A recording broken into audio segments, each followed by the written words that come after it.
emotional agility. And it's really, we were just talking there, it's the kind of necessary soft skills. I think there's a really good fit between your last session, which is all about culture, and then the whole emotional agility. So I'll hand over to you. Thank you, Phil. Thank you, Paula. And welcome back to our virtual friends. Good afternoon, virtual friends. Yes, welcome back. A little bit of a run here. So this is an interesting topic we were talking about, and that IT will just click forward. Yeah. So emotional agility in leadership capability, and this the style of leader in the hybrid workplace has permeated since 8 o'clock this morning, and this is an area that we thought we would focus on this afternoon. This idea that agile's been thrown around a lot, but emotional agility and leadership capability, what we want to look at here is social and emotional intelligence skills and competencies for emotional well-being and agility. That is a mouthful. We're focusing on this idea of emotional intelligence in individuals and leaders. Would anyone like to give me their understanding of that? It's been around, okay, even that phrase emotional intelligence been around for a good 25 years. So we're going to say it's not a buzz phrase or pop psychology. What's the understanding of the room if we were talking about emotional intelligence? About thinking about when you see somebody, they can have lots of things going on in their life. So they could have things in their private life that could be impacting them, and it's about understanding that there's bigger things to a person, and not necessarily, they don't have to be crying for you to think they could be upset, you know, like for example, I've got friends that have got family in the UK, when they was at the very height of their COVID, getting like, I don't know, 50,000 cases every day. I know that people were very worried about the family, were very worried about when they'd see their family again. And it's about understanding how people are dealing with those kind of emotions, but still maintaining them in the workplace type thing. So that for me is what I consider to be emotional intelligence, about seeing a bigger picture of somebody. Great. Okay, so you really, for me, describe something in the literature. Probably we talk about social awareness, okay, of others. Yep, which is certainly a big part of emotional intelligence, and certainly working in terms of leading a team or being an effective team member, developing effective workplace relationships. That social awareness that you just described then is certainly part of being emotionally intelligent. Yep. Any other thoughts on the topic? I don't want to lowball this, but what's the knowledge in the room, the wisdom in the room around emotional intelligence? Yes. I think some of it too revolves around listening skills. Just, you know, it's partly social, but just awareness, I guess. But I don't know, maybe that's not coming. No. Yeah. Just awareness of. I think of emotional intelligence as sometimes being able to read a room. Beautiful. I love that phrase. So, Yeah. So this is going to be important to us, okay? And again, the hybrid, and what I'm looking down the camera now, trying to read what is happening in this virtual world, in this digital space, is part of my competency now as a leader. Yep, I have to have this, all right? So I have to develop this, but being able to read a room, again, coming back to social awareness, building on that definition, it's certainly a big facet. Yeah. No, Please. So it's what used to be, you know, in the want for better words, the soft skills. So that how we relate to each other, how we lead others, how we show others by example, how we model ourselves for each other, how we really interrelate, not just in the workplace, but with each other as well.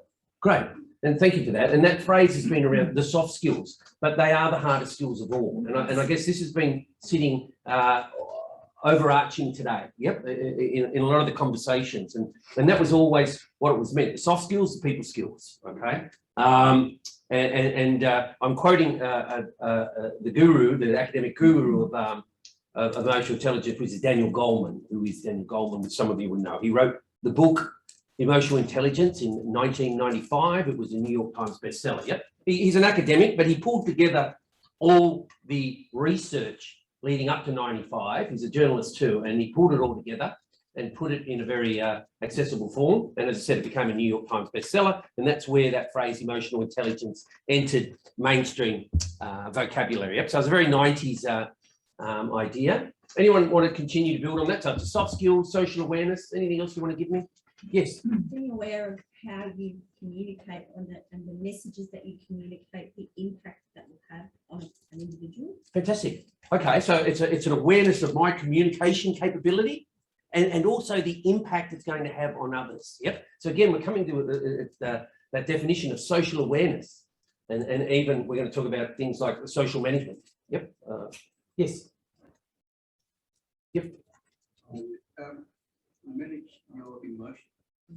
Yourself self-management, your emotions. So because your emotions might impact on others, like in terms of communication with maybe people around you. Fantastic. So it starts with self, yep, and then others. I'll move out to others, but it's certainly, yeah, the management of my emotions, yep. And I'll put it to you, the awareness of my emotions, yep. So the bedrock is going to be a high level of self-awareness. And then it will be a high level of awareness of others. That is the emotionally intelligent, let's call it the emotionally intelligent leader, okay? So that's what I would just like to talk about in this little session, yep, and how we might get an insight into ourselves and others in this space, yep. So what we have here, a little bit of a definition, okay? Emotional intelligence, or EQ, means that someone is aware of and in control of their emotions and how their behaviour might impact on others. Yep. Emotional agility is part of that. Yep. And it manifests as leadership.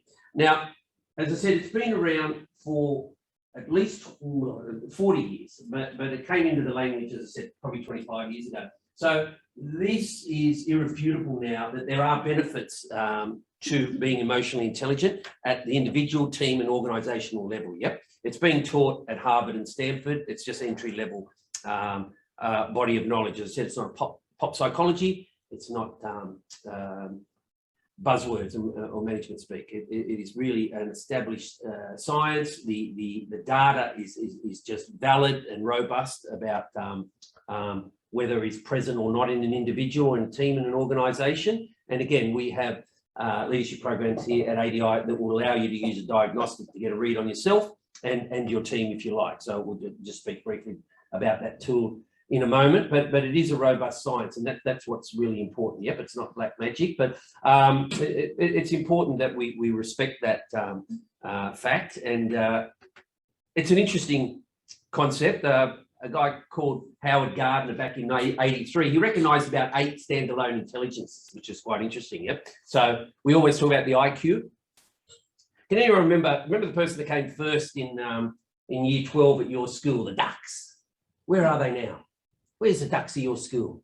They CEO out on the terrace there somewhere? Or do we all go to school with Mark McGowan? No.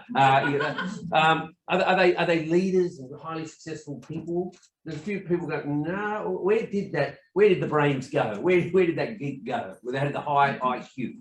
Okay, but they played well at school and they got the ATAR or the TE.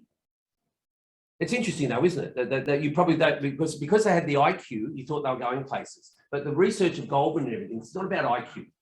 Okay, that's just one intelligence, and that is only linked to mathematics, linguistics, logic. Yep, a small area of our cognition manifests as IQ, and that is in your DNA. Your IQ, smart mum and dad, good on you. We know how it goes the other way. Okay, but that's that's sort of fixed at age 17, your IQ. But EQ, which is incredibly empowering and quite exciting, grows with age. It's a conscious decision to grow your emotional intelligence. Okay, so some people go, well, you're just talking about wisdom or common sense. But I've met a lot of old people that have not got common sense. It's not common. They don't have sense, and it's certainly not common. But fair enough. You meet a lot of really dumb old people. Well, they've certainly got no EQ. And EQ stands for emotional quotient, so it can be measured. That's what I should say. So that is purely out of our diagnostics. You will get scores, and that's your EQ. So that's really robust, like an IQ. But your emotional intelligence, it's not a given. A lot of people go through life in that sort of zombie, that sort of automatic pilot, And it's not until they get that tap somewhere in their life and they go, hey, guess what? You got 6 months. Okay, and you go, ooh, what was this about? This thing called life. What is the meaning and purpose? Yeah, that can happen. What we need to do here, the emotionally intelligent person is highly present and aware in the moment. They are aware of themselves. They are aware of their emotions and why they are experiencing those, and they are aware of others. And they can assist others in the journey of their emotional range. Yep, so that's what we're looking at. Quite exciting stuff. So here today you go, my curiosity around this, I want to improve my emotional intelligence. It's not static. Is that fair enough? It should be exciting. So what we know is, yeah, in organisations, it is going to increase leadership ability, team performance. It's quite interesting, improved decision making. An emotionally intelligent leader knows that emotions are in decision making. So even though we did a lot in that earlier session around data-driven decision making, there are still emotions. You cannot remove emotions from the data. There are emotions linked to the data. So the emotionally intelligent leader, while they are looking at data, will also be aware that they are dealing with a resource called human. That Homo sapiens is a tricky little thing, isn't it? It's not tidy. You can clean the data up, but you can't clean up the human being. Sometimes the Homo sapien is sometimes, yeah, going all over the place. And that's our challenge as leaders sometimes, okay? That they are not your usual resource. They're not a piece of plant or equipment. They are Homo sapien, and we'll have to deal with that. And so in decision making, I'm going to have to be honest when I ask, you know, if I'm going to say, Paula, what do you think of that decision? And Paula's going to go, well, the numbers stack up. Yep, we crunch them, and that looks like, yep, that should work. Paula, how do you feel about this proposed decision? No, the customer experience. What do you mean? I've seen this before. It added up on paper. I think you know the mathematician, the person. Yep, that all adds up. But emotionally, I've got a real bad feeling about this one. An emotionally intelligent leader will ask that question, and an emotionally intelligent leader will move. Yeah, we're going to do more due diligence before I sign off on this. Yeah, because I need you to come in. Is that fair enough? Two different questions. What do you think? How do you feel? And they are sometimes diametrically opposed. And then you get the political bit that sits on the side influencing it. Absolutely. and that's yeah, and I will certainly go with that. Yep. So what we've got here on this journey around this little model here around situation, thoughts, feelings, and actions. So we won't go into it deeply, but the emotionally intelligent person understands this model, that there is always, and I just hope this is the right stuff, there's always an event. There is an event, yeah. Something happens out there, and that is sometimes referred to a trigger, okay? Your environment is full of triggers, and from the event, you tell yourself a story, and that's come up, okay? Sometimes it's referred to as a narrative. But there is a story, and from that story, you generate an emotion. From that emotion, you act or you behave. This is the most amazing model in the world. Sometimes it's called cognitive behavioural therapy. Anyone would know that. Anyone with an amateur background in psychology know that's a sort of CBT model. Sometimes if we can get to this place, we're going to call it metacognition, but we'll talk more about that.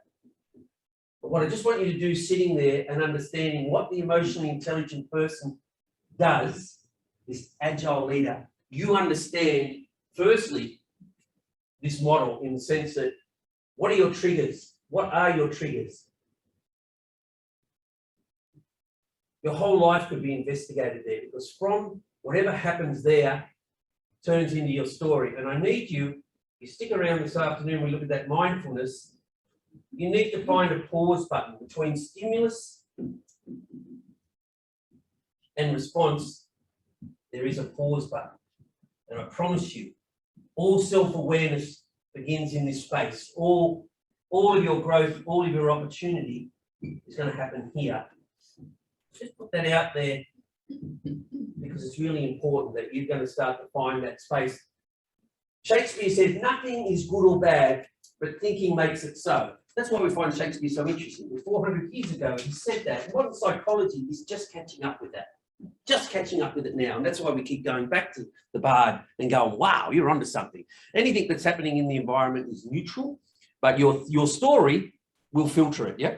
And your story won't go into it, comes from a very big iceberg of values and beliefs and biases and assumptions and presumptions, conscious, unconscious, lots going on there, okay? But the emotionally intelligent leader understands between stimulus and response, there is a space, and in that space is your choice, yep? You act with intention in that space, and you have to find that pause button in your life. You have to. Okay, and this is going to be really important for how I lead my people. This idea we said before of command and control, of highly authoritative, dictatorial, autocratic, that's gone. If I can find that pause button, I can manage my emotional response. Okay, we know that the human being is hardwired to go to these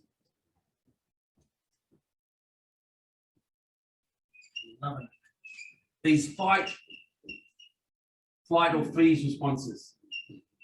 Fight, flight or freeze. We are hardwired as Homo sapiens to go to one of these stress responses.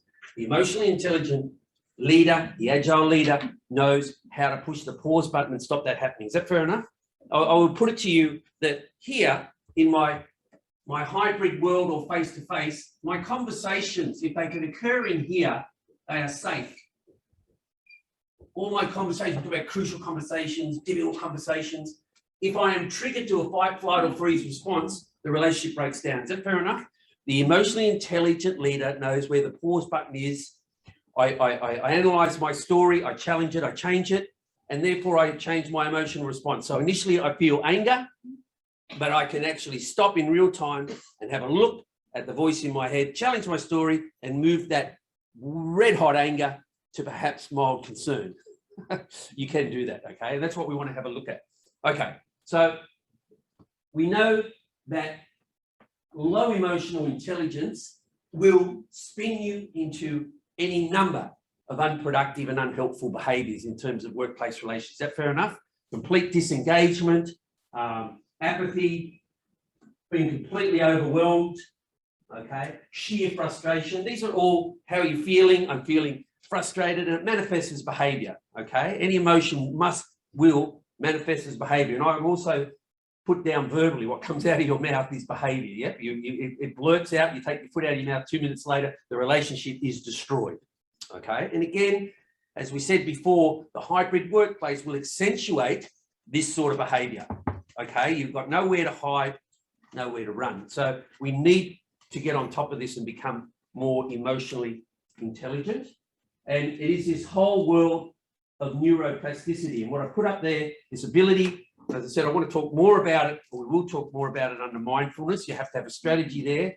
The ability to observe your thinking, the ability to change your story, to change your emotional response, to change your behavior. When we start embedding those sort of habits, the old repeat something 25 to 40 times, you are actually rewiring your brain.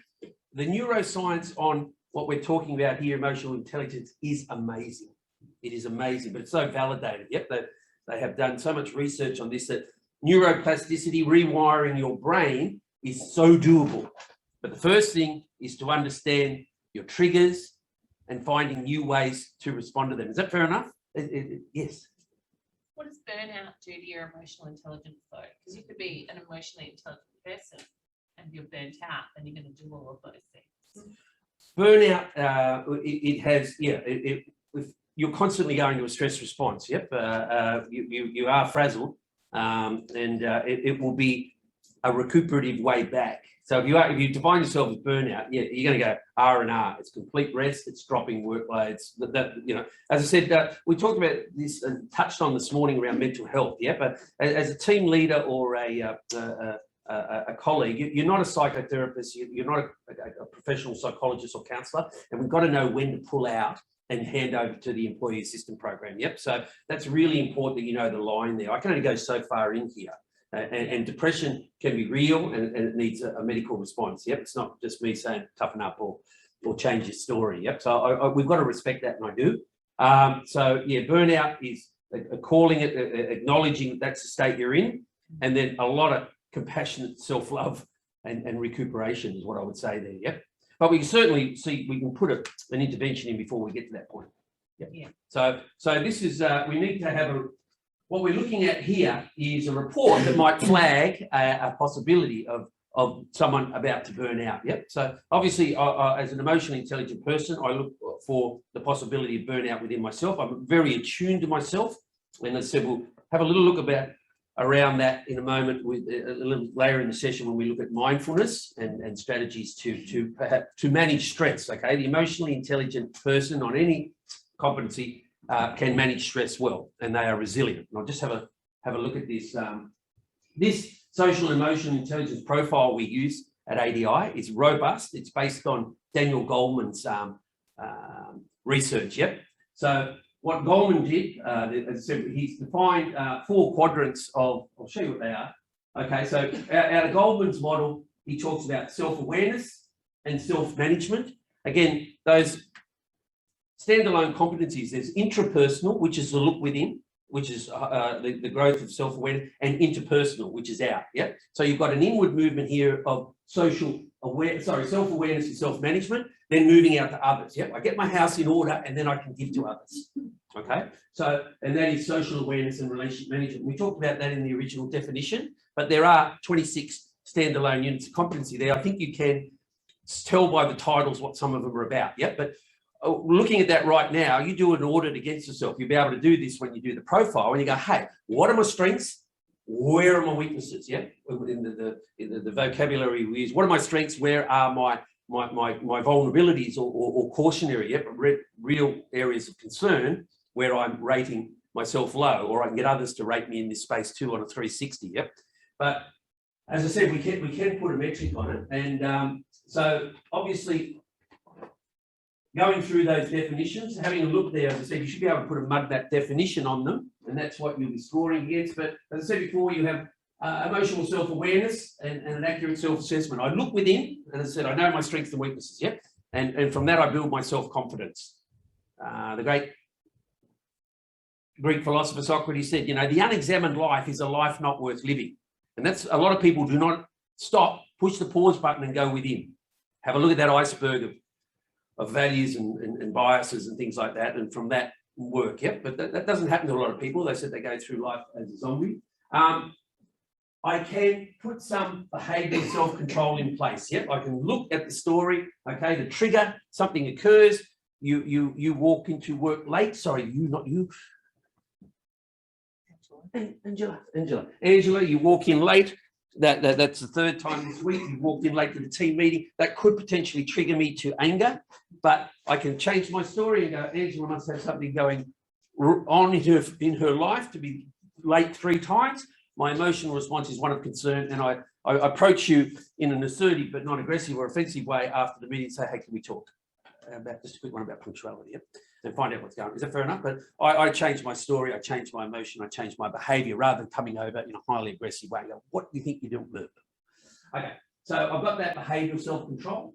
There are a lot of other, again, as I said before, the emotionally intelligent leader, the agile leader, has a great grasp of stress management. They are resilient, okay, and they bounce back, which is really important. Yep.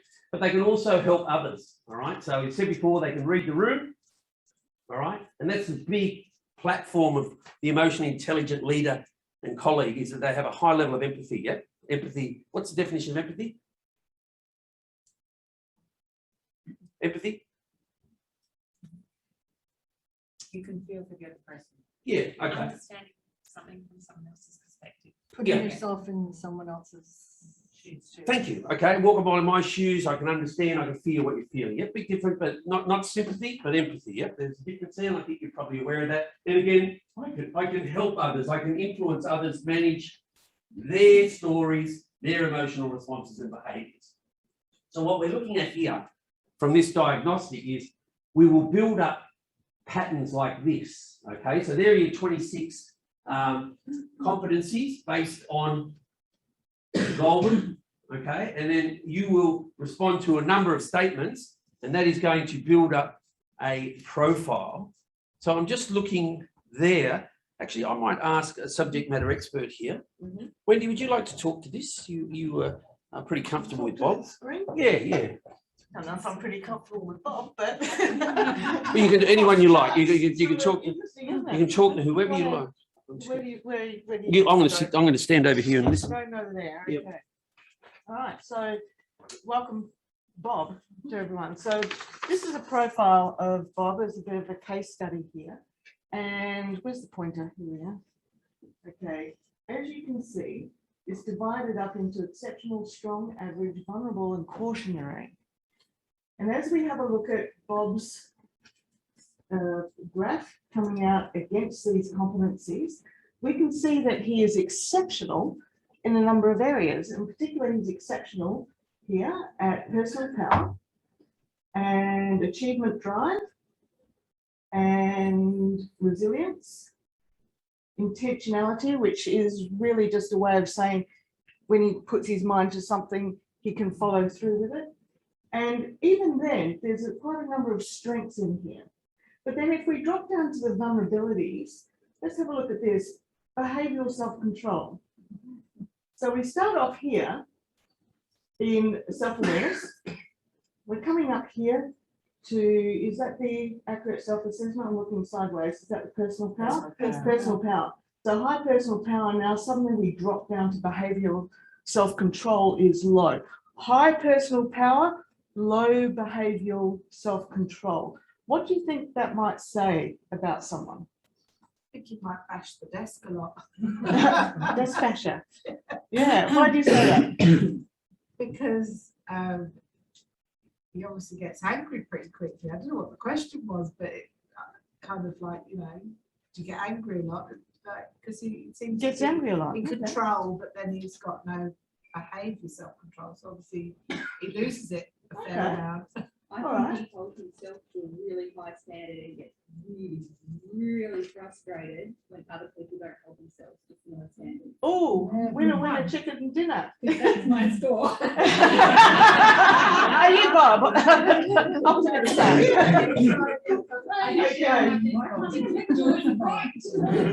Yeah, all right. So what about down here is the stress management's a little bit low. All right, but we've got high intentionality, we've got low empathy. But we've got very good service orientation. Service orientation is customer service. It sort of dips down a little bit. Interpersonal skills, yeah, gets a bit average. Building bonds gets a little bit of a bad rap over here. And so does coaching and mentoring others. Perhaps Bob's the sort of person that likes to hold on to the information. Or perhaps he just expects other people should know what he knows. Does that make sense? Okay, so this profile here came from a doctor. You're laughing up the back there.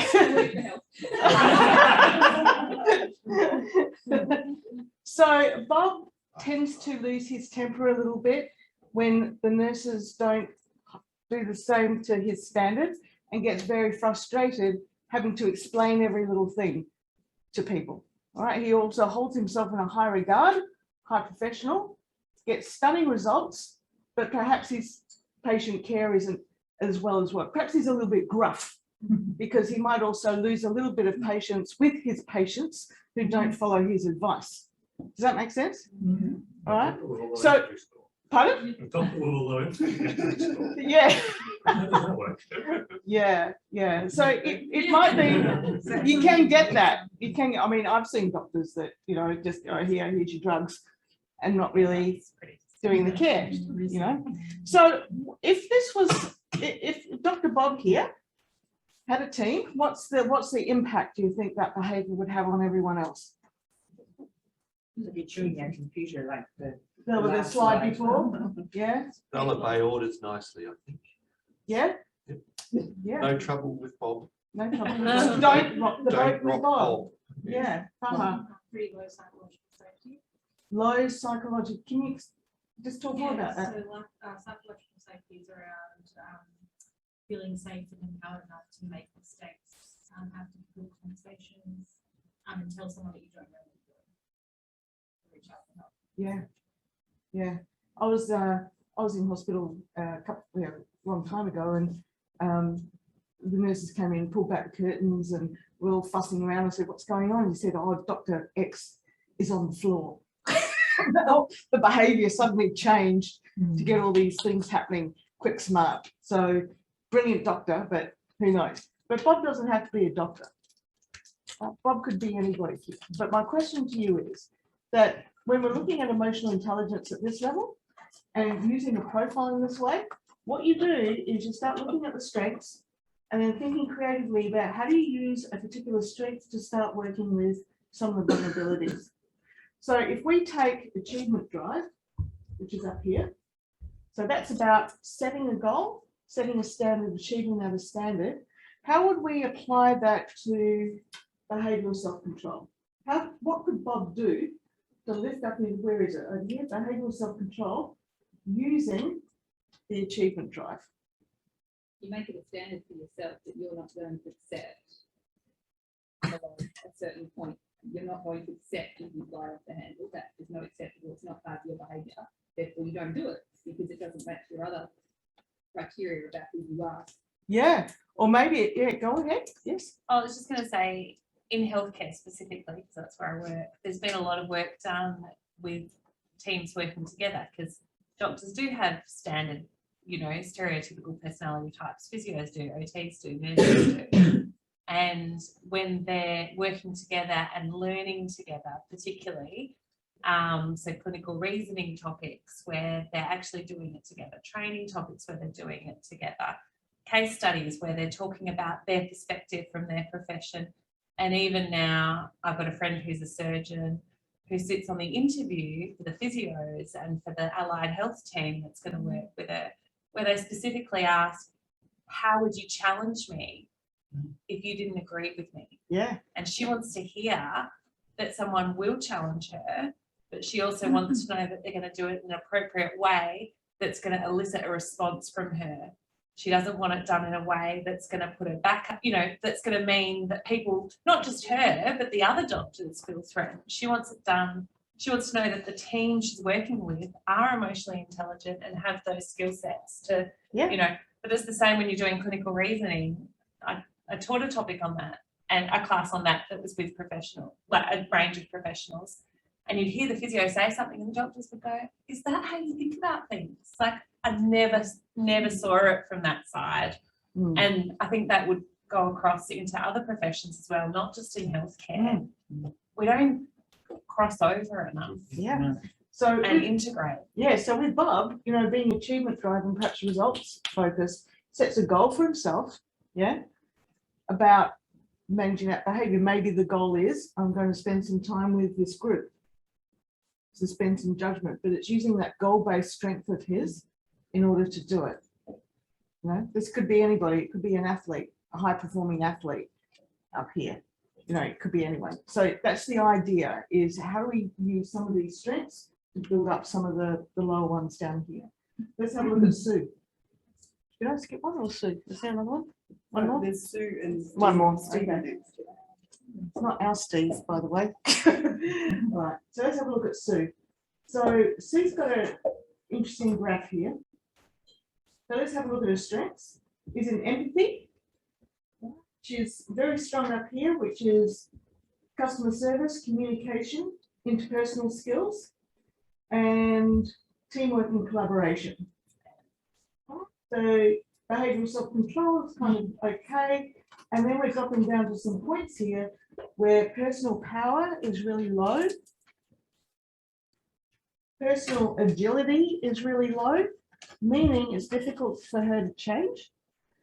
And what's this one? Organizational awareness is low.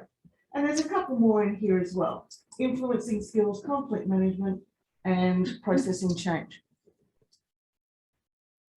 So what do you think that graph tells us here?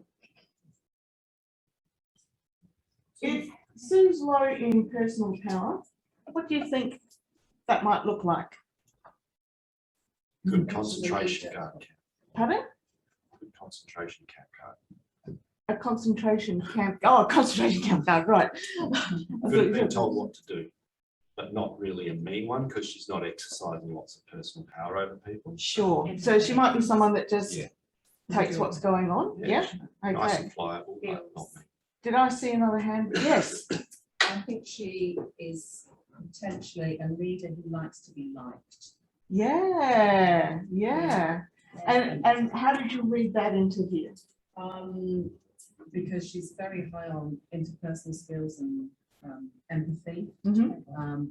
but she doesn't make decisions, and it would appear that she's not engaged with the strategy and the strategy of the business and where they Yeah. go in. And won't make the tough decisions Yeah. when required for fear of, because she's so high on that interpersonal sensitivity, Yeah. she might make popular decisions, but not the right decisions. Yes. So if you have a leader that likes to be liked and more interested in being a friend than a leader and avoiding some of those hard conversations, and if you get a lot of leaders in that space, you suddenly get a culture where performance conversations aren't actually happening. Effectively, at least anyway. Does that make sense? I'm not saying Bob's conversations would be particularly effective either, but neither would Sue's, right? So Sue happens to be a team leader in customer service, and she finds that a lot of decisions are made without people involving her in those decisions, and she feels a little bit powerless when it comes to change. That change is something that just happens to her, and feels a little bit frustrated that she doesn't feel like she's got a voice. So with a leader like that, with a team, what's the impression of the team, do you think? She's a great leader. Weakness. But she's nice. Just a bit of a pushover. Oh, a bit of a pushover. Okay. Yeah. So when I've been working with change with certain teams, there are certain leaders, particularly with a profile like this, that sometimes substitute their team and they come into a mother or father role of the team. So when it comes to shifting to hybrid, they kind of go through a bit of grieving because it's kind of like their surrogate family. And now suddenly you're not here with us? Pardon? The empty nesters. The empty nesters, yeah, in a slightly different way. Yeah. So if we were wanting to help build Sue's organizational awareness, what strengths do you think that she could use for that? I think some of it is that they have to want to be different though. Yeah. Because for some people, and I can think of a very clear person that fits this profile, she doesn't want to be different. So it's about the role suiting her more than her having to change. Because that personality trait and those behaviours can fit into certain environments, but not into others. Yeah. Sometimes it's about making it safe to change. Yeah. Because if Sue stays as she is and it moves to hybrid anyway, then, and the behavior doesn't change or there isn't some sort of shift into this environment, then it's going to cause her more stress. And if she has trouble with conversations and stress management anyway, it'll get accentuated. Yeah. So partly of what, did you want to say something? No, I was just. Oh, okay. So partly it's about when you get a profile like this, is we work with people to set some goals around this. Have a look at how is this playing out for you? What do you see are the challenges that you're experiencing? Is it translating on this graph here? And is that okay? Do you want to make some changes about this? What would happen if you did change here? What would happen if we tweaked that and you boosted your skill up in where's the change bit here? Being able to influence change. Is there something you've been wanting to influence but haven't been able to yet? And then what if you could? What would that be like? So there's ways of actually asking and coaching people through to help shift a mindset. But the first step is to have a look at this. Right. Lastly, let's look at Steve. And it's not our Steve here from ATI-Mirage, okay? So Steve here thinks he's pretty exceptional here at personal power, but he's vulnerable over here on self-awareness.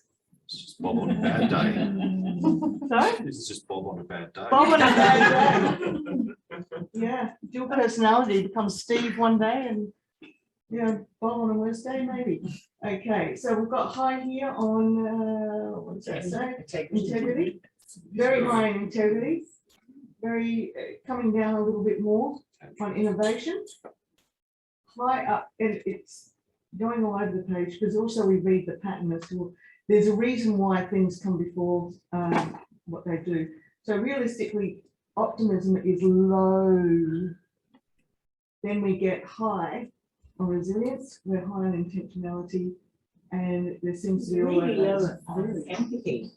Yeah, he is. When he's talking about integrity and. Yeah, so he's probably got his own interpretations and stick with it. This is the bit I'm worried about here, because if you don't have self-awareness, the rest is really hard, really hard. Right. But so, what do you make of that? Right. What do you think? What do you think the impact on the team would be from Steve? Pardon? He doesn't have a team. Pat itself. Okay. All right. So Steve. Do you think somebody like Steve can really be helped? I know as an expert. This does look like Hitler in this, you know, like this is. Yeah, Well, when you like start Hitler. with zero self-awareness, I can, as an expert, do you look at this person and think, If Steve was coming, bring him on? if Steve was coming to me as a client, I'll be asking some questions around this first of all, and to point out some how he sees this. If he starts to acknowledge some of the behaviour, then that's good. If there is a lack of self-awareness, it will be no, go away, experience more pain, and come back when you're ready. There is also some other ways you can work with people. I remember I was in another course actually we did, which was manage stress, build resilience, and a man very similar to Steve rolled up. Hi, you know, what's everyone here today? Well, I was just sent. They made me come. We get that a lot. And anyhow, he said, oh, they sent me because apparently I'm too blunt, and apparently I say things that people don't like. But I tell you what, they send me these idiots. They don't know what they're doing. Someone has to tell them what to do. And we went on, and it was a bit of a trainer. And, and anyway, we did the values, and his values came out as supporting, loving, and inspirational. And he spoke about his family with soft eyes. It was wonderful. It was an hour and a half later, and of course, you can tell what's coming. And I said, you know what?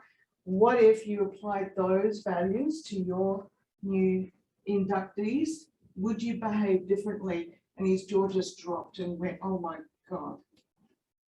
And it was in that piece, the self-awareness, like, yeah, right? But that's kind of it. But Steve, by the way, is in charge of a large mining team and has a lot of stress going on. Doesn't feel like he's got a lot of time to pander and is extremely direct with people. So as a team, that has some offshoots. As we said before, thank you for that. Thank you very much, Brittany. Emotional intelligence can grow if you make a conscious choice. Yeah. So this is not a sentence. Self-awareness, as I said before, self-awareness can grow, and we have seen that journey. Hopefully, sometimes it does take a crisis or something, and the light bulb goes on. But there's certainly a lot of ways into that. As I said, the unexamined life, the life not worth living. So this journey of self-awareness. If you're working with a high-level narcissist, and that comes up a lot, narcissism now, it's hopeless, okay? So they're completely toxic, run, okay? If you have a narcissistic leader, run. They are impervious. Well, any sort of feedback, the fact that you're seen as personal criticism, and they will take you out because they have role and title power. So you either accept that or you leave. But anyone else should be hopefully on the journey of self-awareness, and they are responsive to feedback. They are responsive to, an opening up of blind spots, yeah, and there are plenty of diagnostics around to achieve that. This is the beginning of the journey. Here, things like conflict management, they may only believe in, especially in mining and construction, which a lot of us at ATI are familiar with, it's my way or the highway. It's highly autocratic, and their only view towards a negotiated outcome is highly competitive. Okay, so this is all that's coming out here. They may not even be aware there are other options. A collaborative win-win and things like that. So again, there's a training and coaching possibility there. And a big one here, which we'd like to look at this afternoon when we have a look at mindfulness, is stress management. Okay, this person has no ability they are a burnout and they are frazzled, And you're getting probably a lot of aggressive behaviour here, yep, and high turnover of staff. No one will put up with this. That is a profile of someone who harasses, bullies and intimidates, and they will, what it'll look like, the data will tell you, you've got a lot of flight risks, and this person will be losing a lot of staff. So that's the sort of thing you'll get. You'll do that prior to doing our program. You get that profile and you can unpack it, and it's certainly worth a month of Sundays in terms of coaching conversations. Yes. Do you combine this sort of profile with a lifestyle profile? Because I would have thought lifestyle influences, like a lack of sleep, can have huge impact on people's stress management, self-awareness, all that sort of stuff. So does that get factored into this? Well, this is a snapshot in real time. So we look at that. This is of high concern, and this will prioritise where we want to focus on. Yeah.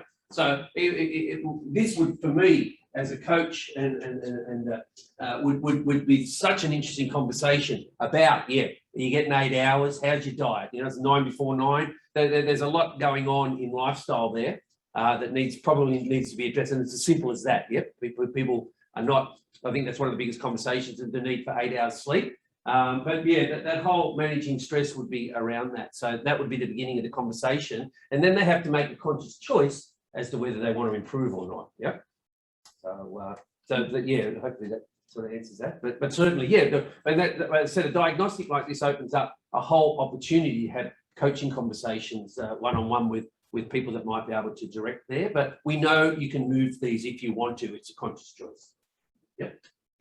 So again, we can do this at the 360 level. I won't go into that now, but the same 26 competencies that look really interesting when you get an insight into your team. And of course, we applaud the strengths, but we're looking at those areas, potential vulnerability and those weaknesses, that need to be worked on. And there are tools and techniques to bring all of those up, to make them a lot stronger than where they sit. And that's really interesting when we look at a team level, okay? And you'll know that there's things there about avoiding conflict and again a lack of initiative and bias for action, that they are not innovative and proactive. They're quite a reactive team. Again, it's just the start of a conversation within the team. How do we want to improve this? And if we do, we intentionally act to do that. Is that fair enough? That's what these sort of tools are available for. They start a conversation within a team.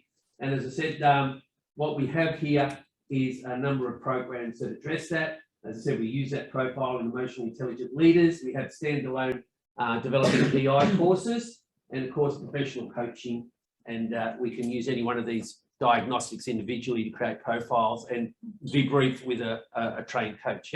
So hopefully that's got your curiosity up, but certainly that wedge there around stress management, things like that, we want to have a look this afternoon about this topic of mindfulness and how it might fit into the whole suite of what we've been talking about this afternoon. Brilliant. Thank you very, very much. Thank you, Phil. Thank you, Wendy.